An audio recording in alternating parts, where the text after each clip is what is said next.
Hello, MGTOW. Hello, men. This is Howard Dare. Thanks for stopping by. So, I want to talk about how and why feminists hate men. Because there's a tricky little philosophical trick that takes place in feminism.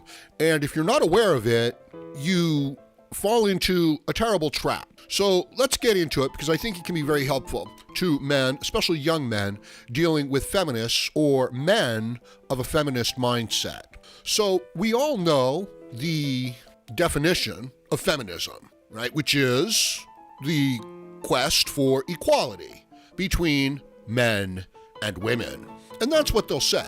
So the question becomes from the feminist, from the social justice warrior, from the leftist, from the person on welfare, is, don't you want to see equality between men and women? And how are you going to answer that question, right? Because if you don't answer yes to that question, well, that's pretty ugly. That means that you don't want to see equality, all right? So are you forced to be a feminist now? Because you do want equality, right? Pretty sure most people want equality. So if you're for equality, you're a feminist. And if you're a feminist, you're for equality. Therefore, everyone in favor of equality is a feminist. Yeah, I'm hoping that you'll kind of recognize what's going on here a little bit. The assertion on which feminism is based is false. Men and women are not equal, and they cannot be treated equally. To do so is to treat one of them unfairly. If you treat one of them like you treat the other, then you are denying their individual status. You're trying to simplify things. You know, either you're incredibly stupid or you're trying to simplify things, or you're trying to cheat. You're trying to lie. So this is how feminism cheats men. The premise is a false premise, that there's supposed to be equality between unequal things. You can't do it. There's no redress for nature. That's all. She's a woman, you're a man. You're better in some things, she's better in some things.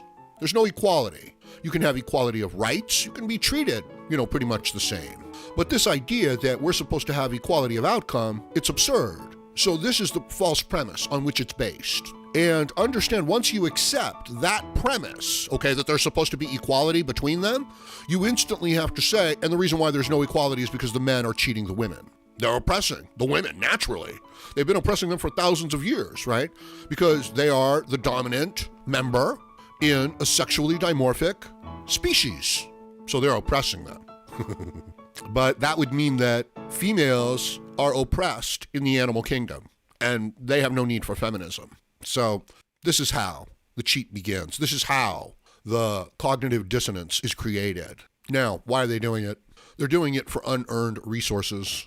And that means virtue as well, and attention as well. So when, I say resources, I don't just mean physical resources.